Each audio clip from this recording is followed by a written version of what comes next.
All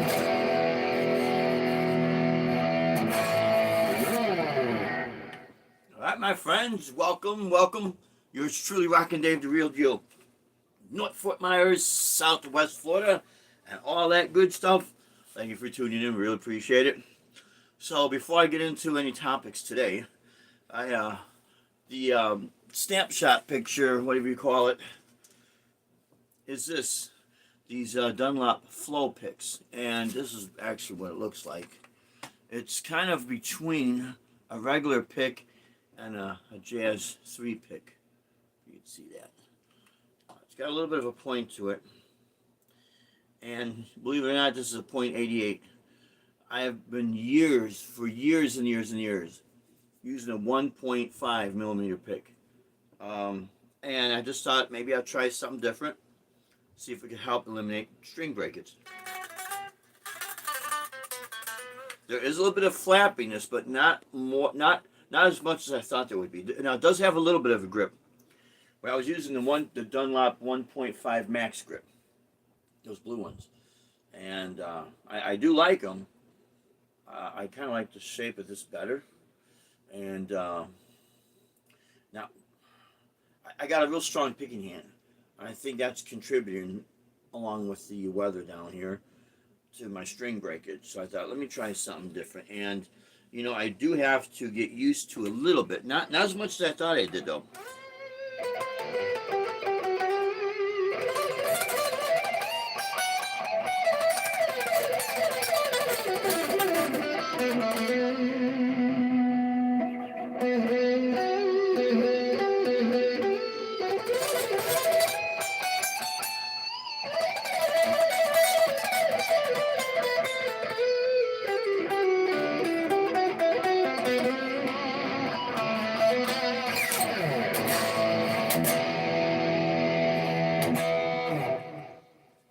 Now, that happens to be the Boss GT1. So I'm going to do a little bit of comparison. Well, why don't we do that now?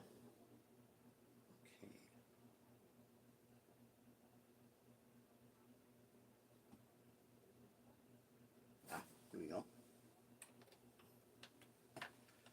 Now we're plug into the ME90.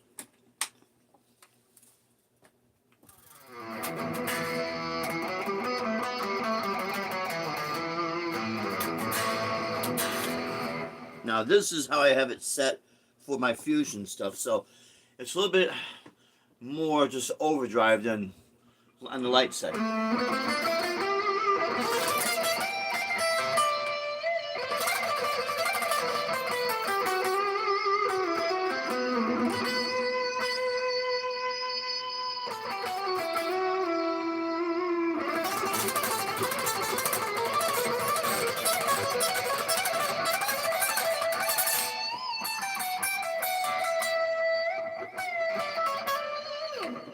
Okay, and here's my phase shift. So I have it pretty much set similar to how I have it set on the GT1. Let's go to this patch here.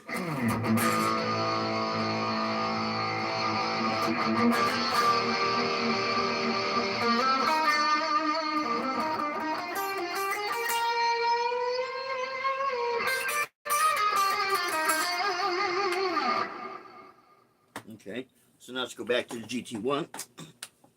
And I'm going to call it the setting I have called Robin Trower.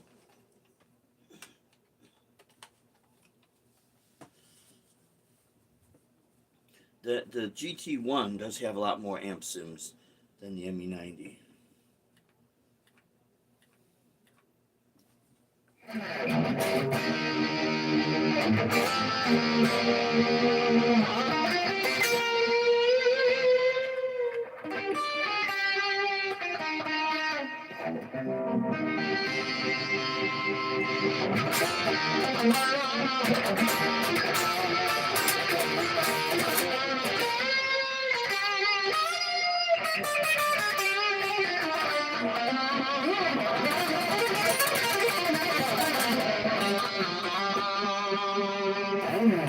Now, one thing I noticed I could do with this on the GT1 is the flanger setting on the ME90, I gotta really mess with it for whatever reason.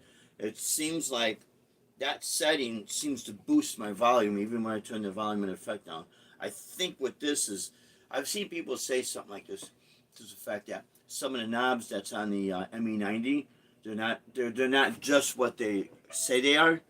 So when you hook up to the computer, you got to get into the settings, because I think some of them are set for almost like the booster, and that's what it seems to be for me.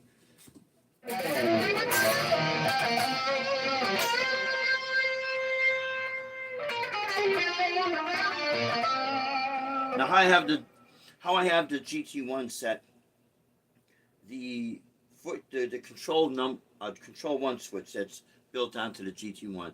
I have that set to shut off my overdrives.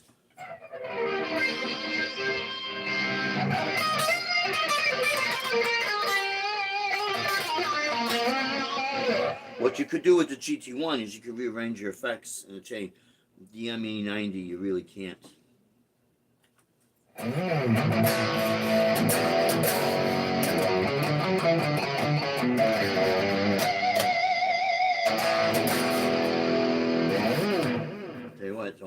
There's certain things in here that really sound good on the GT1, but it's just a matter of really messing with everything.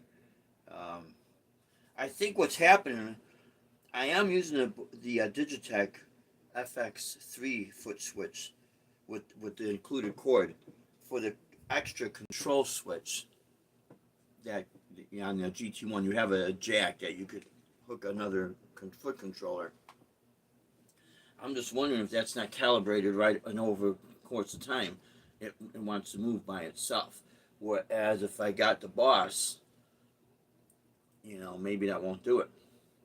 If I don't know, maybe because the outputs on the GT1, they are plastic, but I do keep it in my Boss 90X case, pedal board case.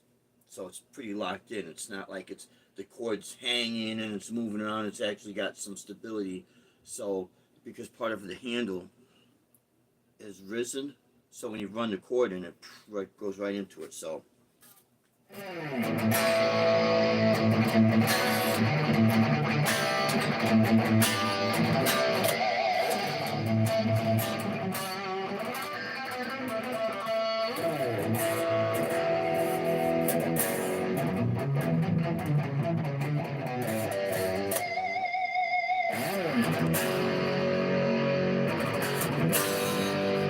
It does have a fuller sound.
So yeah, not bad at all. Not bad at all.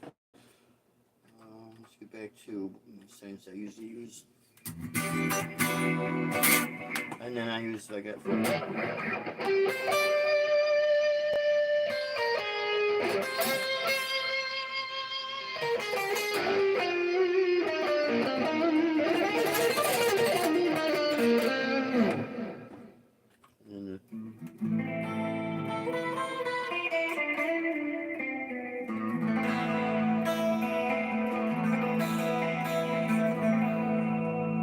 Alright, so now let's plug back into the ME90 and go back to the original. I think my user patch number 1 and my course. Oh, wait a minute.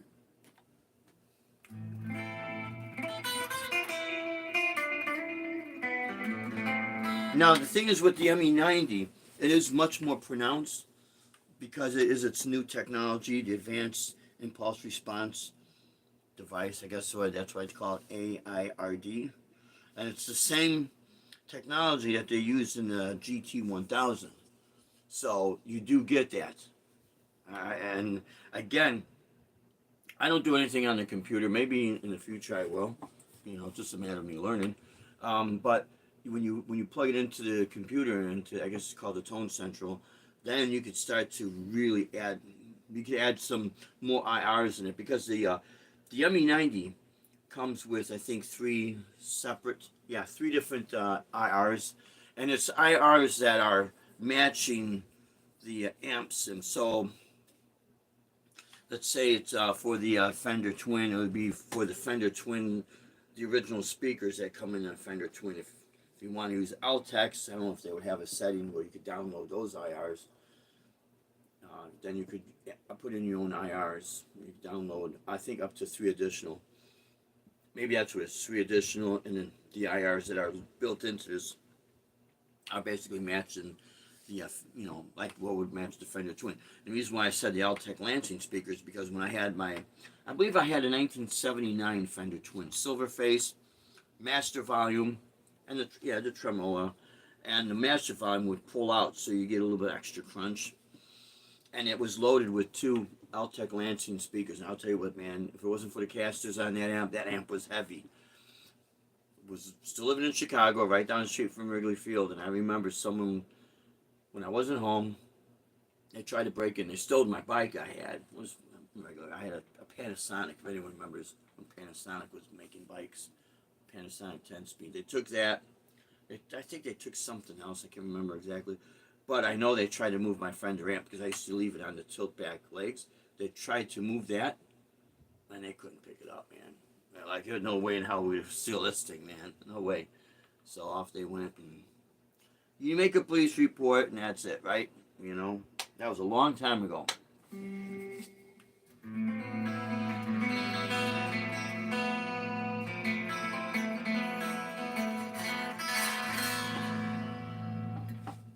I tell you what, when I picked up the GT1, because I haven't used this in a while, when I picked it up, I thought I left the batteries in it, and I didn't, because they'll run on 4 AA's. The GT1's got some weight for its size. I was pretty surprised. I'm like, oh yeah, they did make this pedal good, man. That is for sure. That is definitely for sure. And it is nice and compact, so it's definitely a keeper.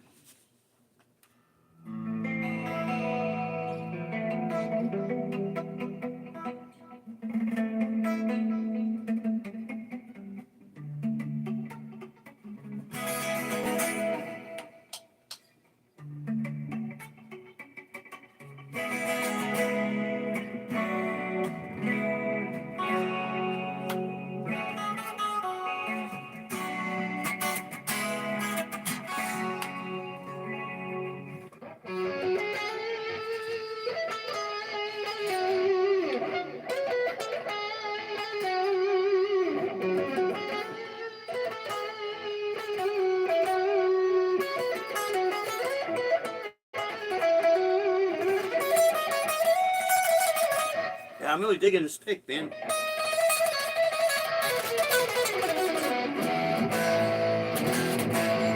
tell you what, I haven't really done my picking exercises intense in a little while, because the last few days what I was doing,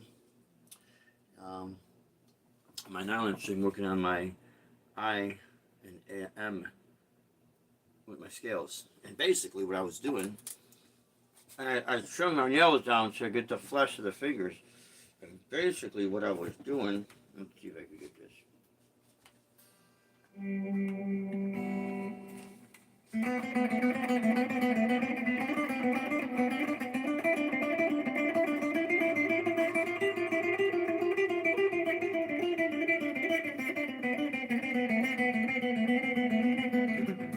For I don't know how long, maybe a half hour straight through.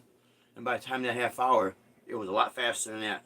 It's like, yeah, man, all these years I've worked on my picking, my alternate picking, maybe I should have worked on my alternate finger, because this really is my natural way of playing.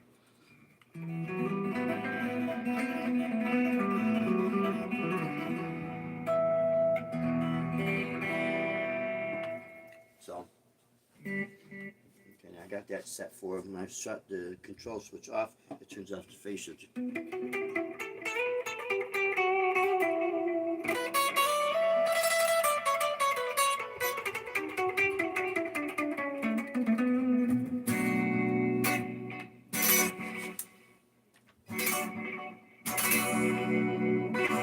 Yeah, I tell you what, it does sound good, man. Wow.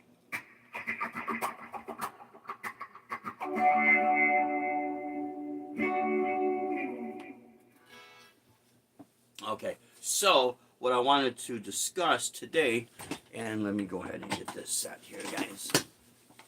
Let's see, we get this set this up a little bit. Well, is the just like the I got it typed in the description or title. What it's like when you got to play rainy season, when you're hot, and when you're tired. And I've been in all those situations, and it's not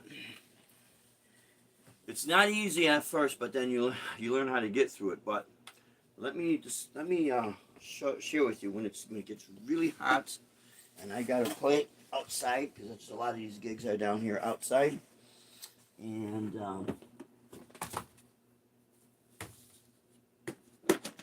this. Grab this, put that there, grab this, see I can narrate everything. So this, I only started using this when I came down here. It's I still use my fast frets when I change my strings, but this stuff right here, finger ease, what I usually do, I usually just spray. I spray just a little bit, you know, as you turn down. Spray a little bit here, grab a towel, I can just grab even a paper towel, and just wipe it down and wipe the strings. You gotta be careful, make sure you wipe it all off, because when you start to slide, you might miss your spot. And the reason being, it gets so humid down here that it could be nearly impossible, and if you sweat, which we all do, some sweat more than others, it's just gonna add that much more onto the strings, and wow, does it make it challenging to play them. It makes it very, very challenging. So that's why I use that stuff, and it works. It really does work. And then another thing is I always write down the dates that I change my strings, always, because I want to see how much life I'm getting out of them, especially down here in playing outside. And I'm lucky I get a month out. There are times I just want to just push a little bit, and but other than that, it's no more than a month. And I play these guitars virtually every day. If it's not this one, the other ones. And but when I do on my intense practicing, I'm in here and I got the AC on, so of course this could be a lot more comfortable than outside. Where the humidity starts to break is in the wintertime. That's why everyone down here looks forward for winter, because like, ooh, finally a break from the heat. But being tired is another thing. And I remember when we were doing road shows, I would get tired, but my wife, but Deb, she'd really be tired because she'd be driving me, and we'd be going from town to town, cross country. Sometimes we'd be crossing 3 or 4 states. You know, sometimes on Dangle. Sometimes we have to stop at a truck stop to get some rest. Sometimes we had a hotel, yeah, but there are times when we were just like really, really tight on our time schedule. Then we just, crash at the truck stop, and you could take their showers. They got portable, public showers, and they're clean. They try to keep everything as clean as possible because you got a lot of your OTR, over the road truckers, and so they do what they can. But the fatigue, I'm gonna tell you right now, you could drink as much coffee as you want, and it's gonna be a real short amount of boost it's going to give you. Now, I don't touch those energy drinks. I think I tried one. I didn't even finish the can. I just don't like the way they taste. And especially now after going through the AFib crap, I don't want to touch that. And I don't even drink, I drink decaf coffee now. So, and decaf tea. I stay away from the caffeine. Which you might want to consider watching yourself, pacing yourself. Now, this is something that I need to do because, as you know, when I do my gigs, I'm doing them 3 hours straight through. If it's a 4 hour gig, it's straight through, everything's straight through. And part of that comes from my years of all my practicing I done, which is straight through 8 hours, sometimes 6 hours, sometimes 10 hours. The only break is you get something to eat, use the restroom, grab something to drink real quick, and bam, you're back at it again. You get locked in that zone, especially when you're building your technique, especially back in the early 80s when the whole shred generation was starting to come to be called shred. And we were just obsessed with it, man. And it was amazing cause we would always record ourselves on a cassette tape, but we were able to gauge ourselves, our progress, and listening to the playback and thinking like, I can't believe that's me playing, and just starting to build up your technique. And of course, when you was a lot younger, I was in my 20s, and I was just hungry for it. I don't lose the hunger, but I'll before I close off, I'll get to this point in just a moment here. But when you got that hunger, you got that drive, you're just going at it and you're pushing yourself and you're not realizing it. But what that does is the good side of that. What it does is it gives you the stamina when you got to do these long gigs, man. And you just go through it. And another reason why I got used to doing these long gigs was when I was in a top 40 band. We would do sometimes we were 5 to 6 nights a week during the week, 5 sets during the weekend, 6 sets. And of course, we would take breaks, but you just get so locked in and to go, go, go, go. It just becomes part of you. It becomes, part of your everyday life. So that's the reason why I'm able to do these gigs. Now, here is the cons. You got the pros and cons. The negatives on it is that you got to be careful how much you push yourself. And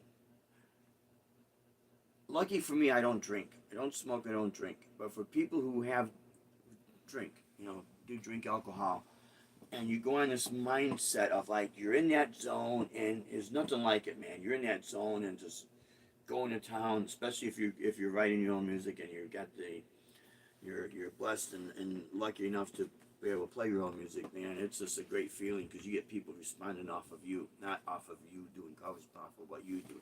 That's a great. It's a great honor. It's a great feeling, man. But what happens is that you get locked up in that moment, caught up in that moment so much that you just keep going and you go and you go and you go and you go. Now, fast forward to 2024. In the 80s, that was 40 years ago. And matter of fact, this fall is going to mark 50 years I've been playing guitar. I started when I was actually the last part of September and October. So I was still 10 years old, but my birthday's in November. That's why I just say, well, when I was 11. But this is a long time playing, and when you build that stamina up, it stays with you. And again, being not an alcoholic drinker, I think, and I always kind of watch what take care of myself. You're able to go the long haul because I'm in it for the long haul. But I will tell you that I'm 60 years old now, and I'm going to be 61 in November. There are times I start to feel it. I get a little bit of a tennis elbow. Now, a lot of that's from all the lifting of the gear, but it also contributes to my intense picking exercises.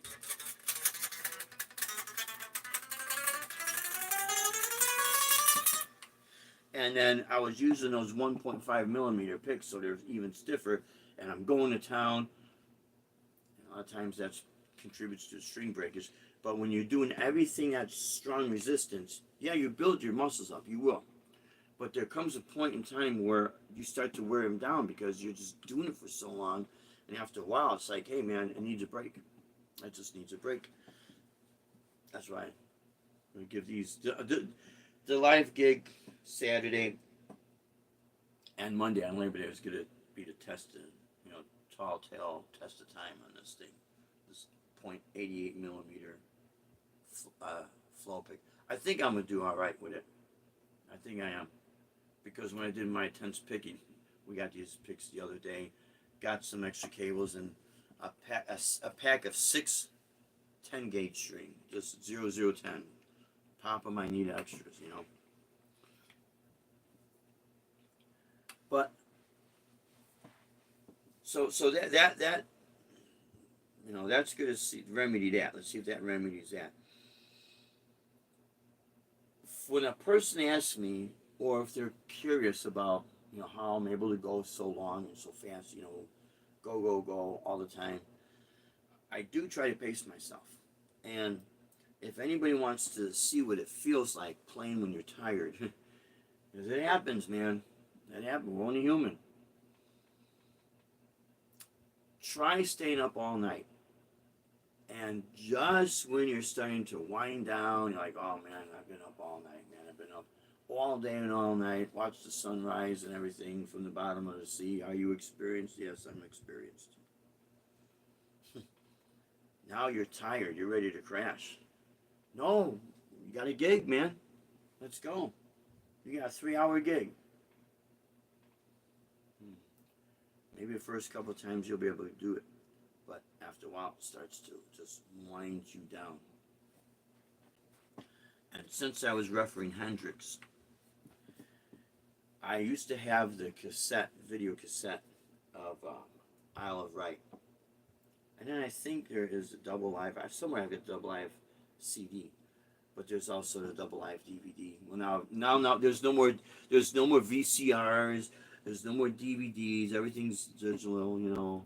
I wish they'd bring those back. But I remember watching the last few songs Hendrix has played. I remember in between sets, or in between songs, I think he was getting ready to play All Along the Watchtower. And his wah pedal, he went to hit the wah pedal, and all of a sudden he gets these radio frequencies, because you know what? Back then, nothing really was grounded like it is now. And even with my I have an original Crybaby wah that was built by Thomas International, the company, Thomas International, in Chicago, Illinois. That's where they were based out of. And I got that from my friend in high school. I think I bought it from him 1979. He got it from his teacher, so it was already old when I got it. So who knows how old it really is. But I remember I would step on that thing and get, all kind of radio frequencies and that. So on Isle of Wight, he was getting that. But toward the end of his set, he takes his guitar off, his last song, he takes his guitar off and just plops it down, man. I'm just like, man, I'm done. He always had the reputation of being stoned. I'm not saying he wasn't high in that, but I got a feeling more times than not he was exhausted, tired. And you can find this on YouTube there's an interview with him on the old Dick Cavett show. And one of the other special guests is Robert Young, who was playing Marcus Welby at the time. Everyone's my age or older, you remember Marcus Welby.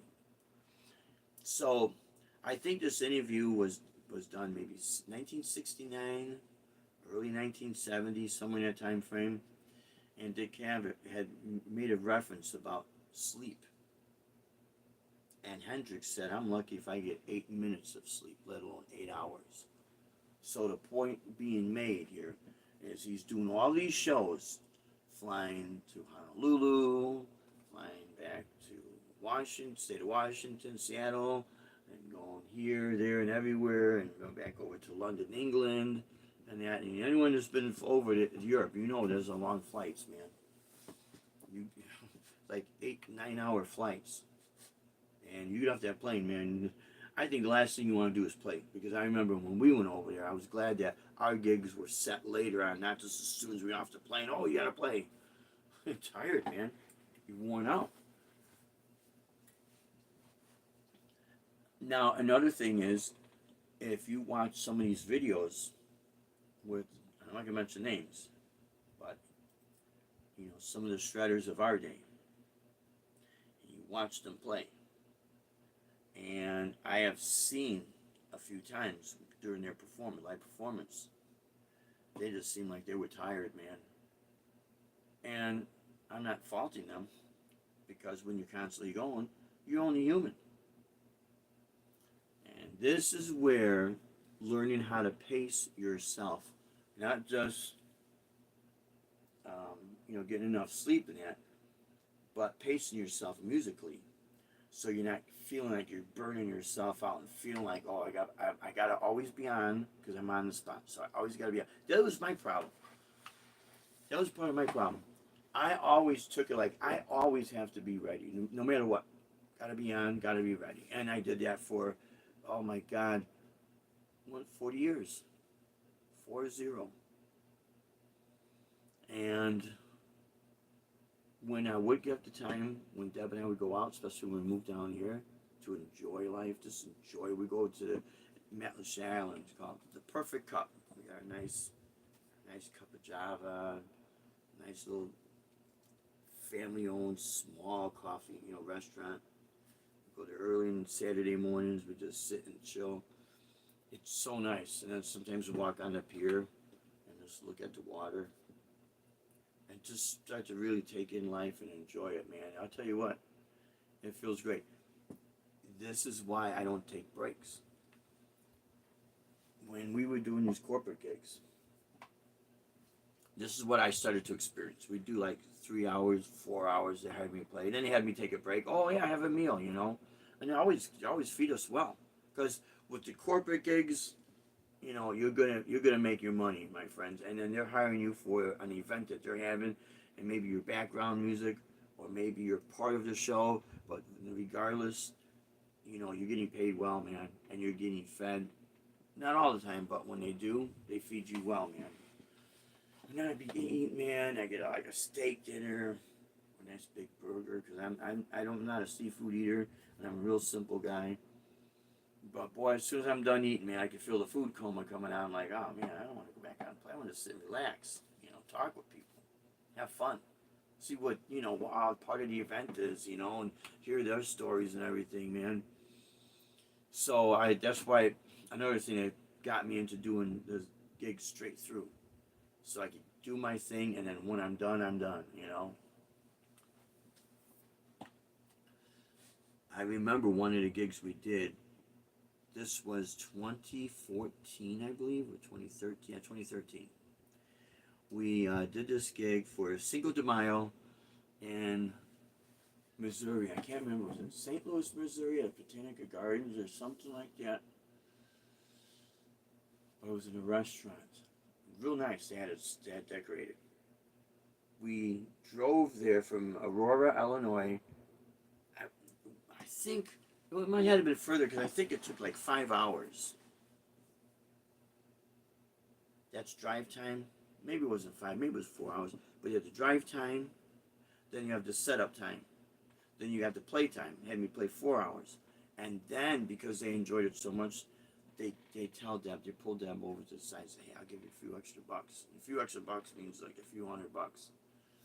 Hey, could you play an extra hour? Oh yeah, no problem, man, no problem. And I was wiped out, man. I was wiped out. But I kept going because I got in that zone.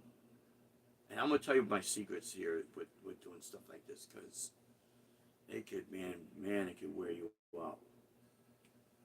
We do the extra hour, tearing down the gear, drive back to Aurora, Illinois.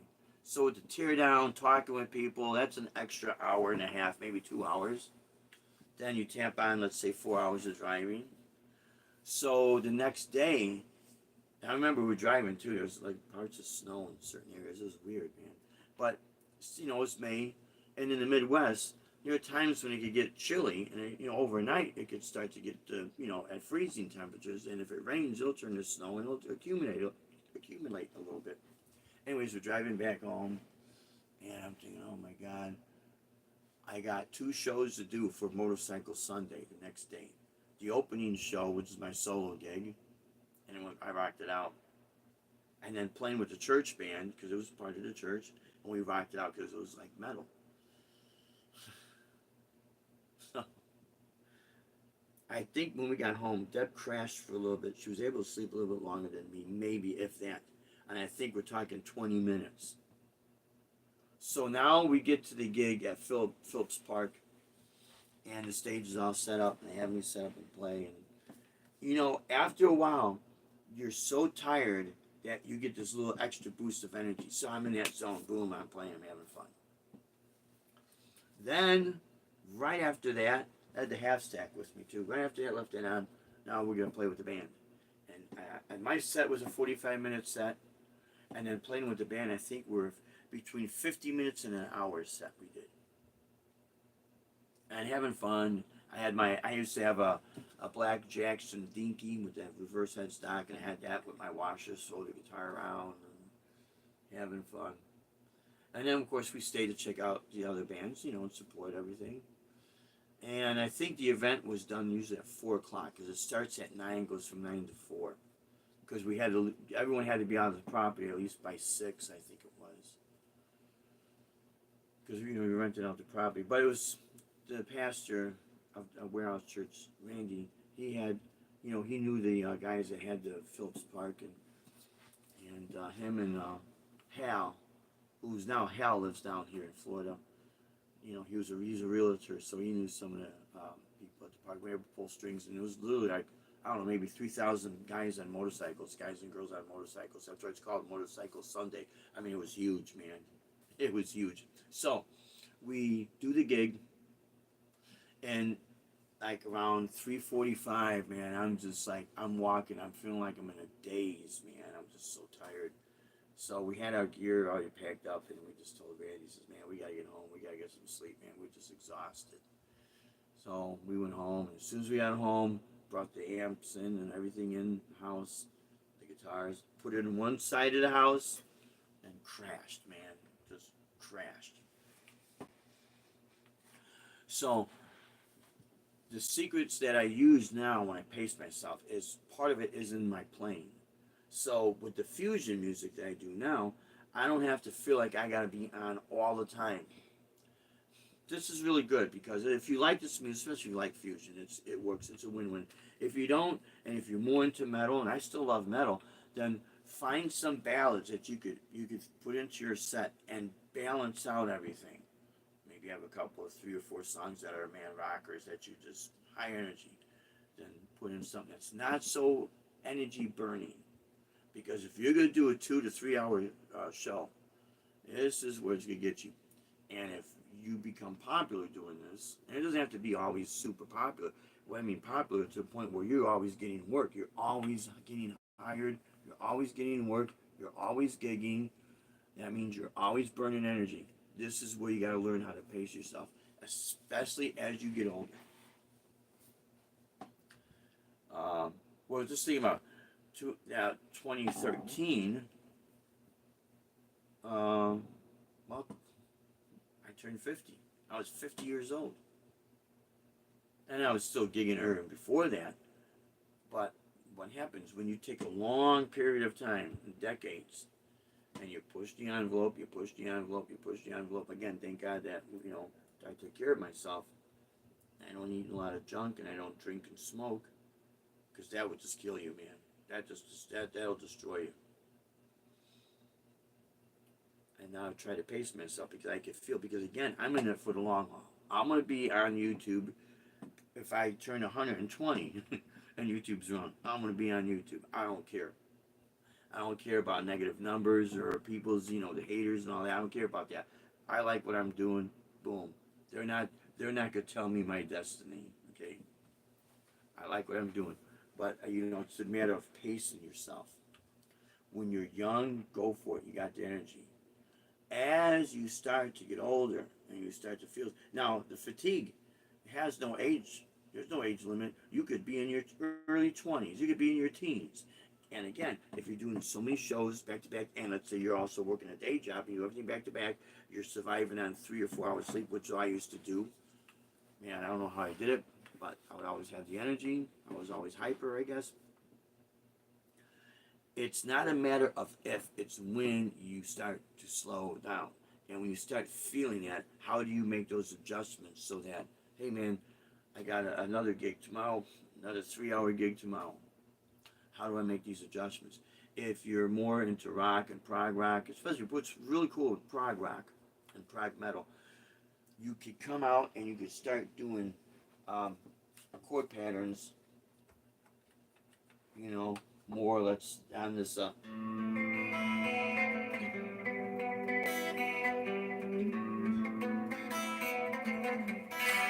where it's a little bit subtle, the mood is, so you don't have to feel you have to burn yourself internally out. Now, another thing I want to make a comment on is that for the younger players, or the players that maybe are considered they show no emotion, doesn't mean they're not playing with feel. They just don't show the emotion. I noticed this with a lot of younger players, maybe players that they started playing in the late 80s and early 90s, and then when the grunge and the alternative movement came out, that was part of their thing. So they're of that generation. A lot of us who started in the 70s, and there's a guy I just watched his YouTube channel earlier, he started playing in 1968. We're part of this generation that everything was building up to the big production show, to the best of what they had back then. So there was a lot of emotional playing. And when you have music that's like that, you start burning a lot of internal energy. And maybe you don't realize it at the time, but you're burning a lot of energy. And over a course of time, you start to feel it. It stays with you. It doesn't really leave you. But you start to feel it as you get older, and you start to learn how to pace yourself. So throwing in ballads in there, or music that's a little bit more subtle, or even if it is heavy, it's something you get a little breather, or take like a little bit of a breather. Or if you like to shred so much, find some pieces of music or parts within your shredding that you could just play a whole note. You just and come in through something and just do something like.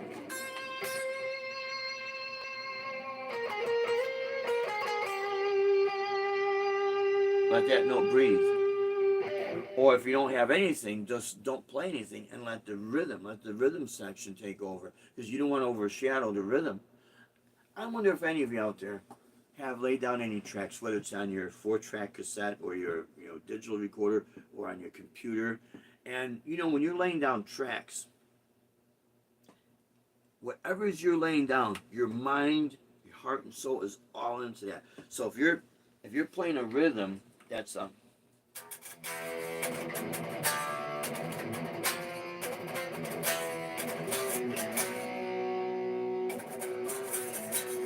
you're imagining where that rhythm is going to, and it's almost telling a story, but your energy level is locked into that. So you're burning that energy, and it's making that rhythm section come to life. know. So if that's your vehicle to throw solos over, in my opinion, if it's too busy, then you're overshadowing that rhythm and it's like it gets lost. So that's what I mean by having this balance where each part of the song is going to stand out on its own. And, you know, if you're an instrumentalist, you also got to think melody because there's no vocals, so your instrument becomes the voice. Now, if you're into something that's highly technical,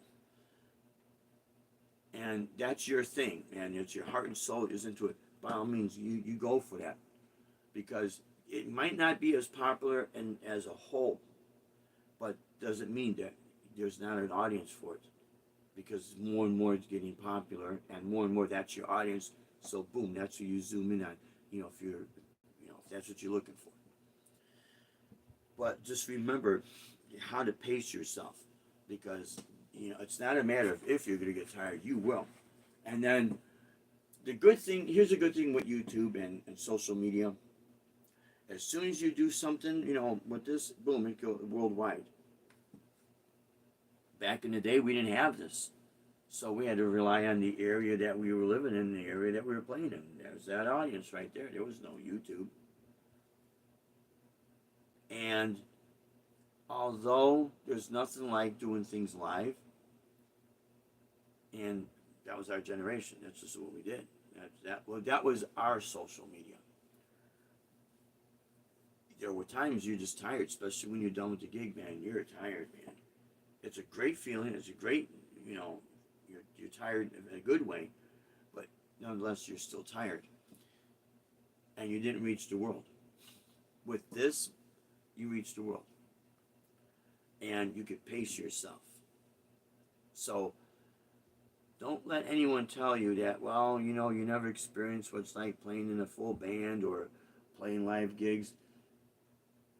If you haven't, that's okay, especially if you're young. This is your generation. We had our generation.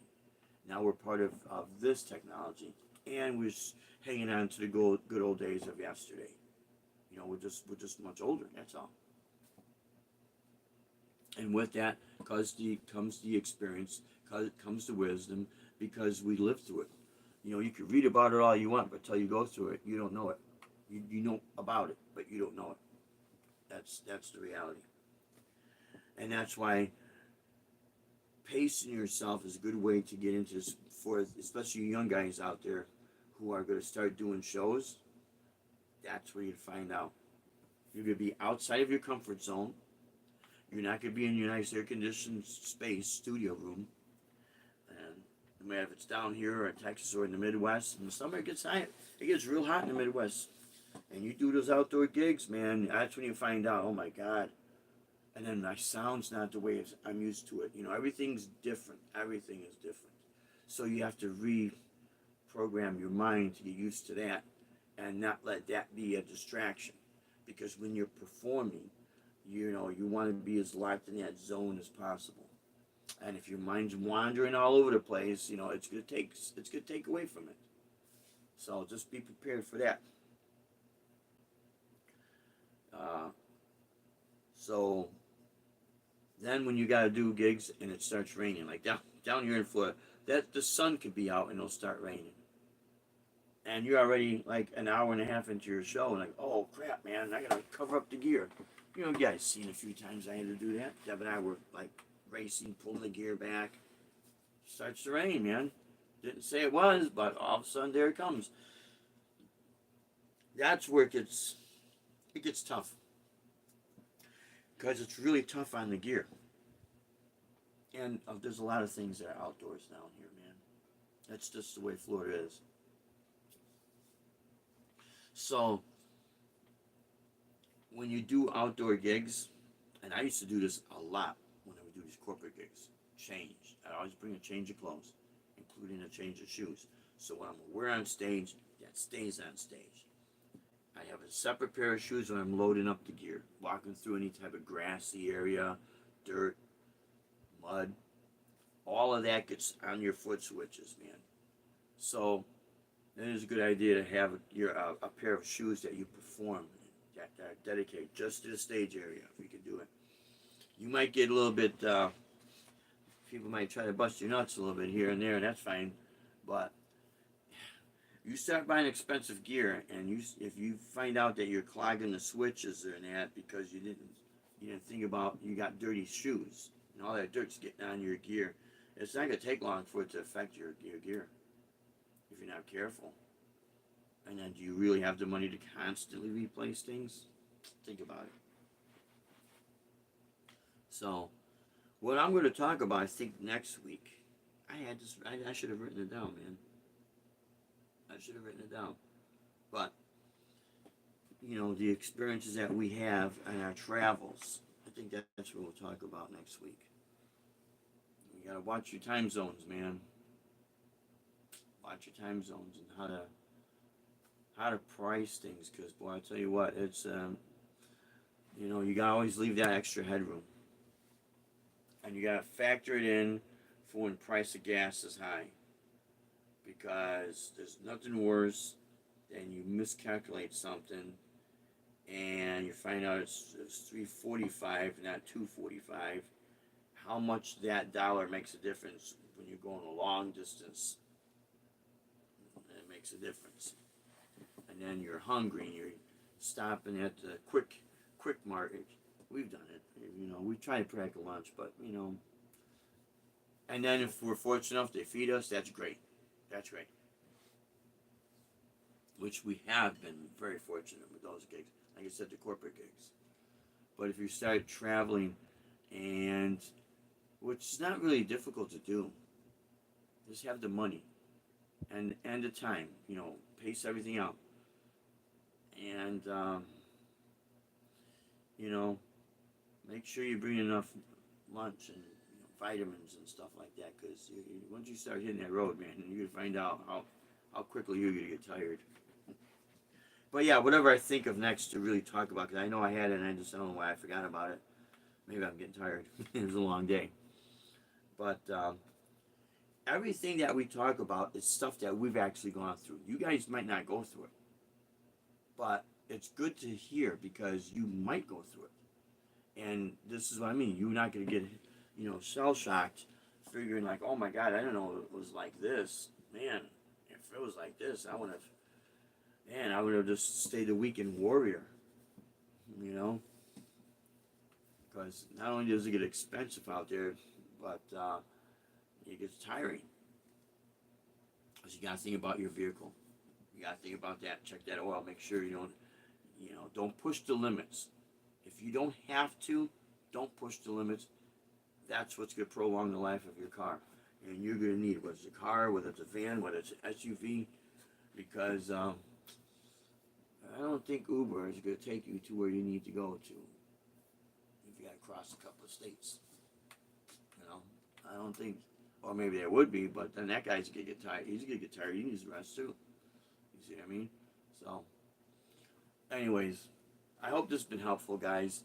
And yeah, the difference between the ME90 and the GT1, I could hear the difference with the COSM technology in the GT1 versus the AIRD technology in the ME90. The ME90 has more of a real amp feel, but good or bad, the GT1 has more of the polished, the polished mastered sound when you listen to music after it's been mixed and mastered and polished. It has more of that, and it does have a fuller sound.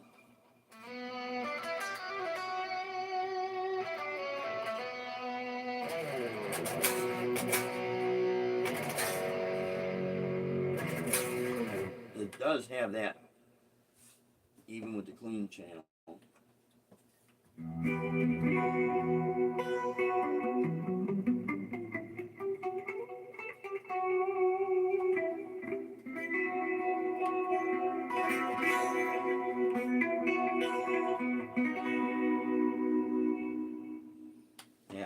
definitely has that.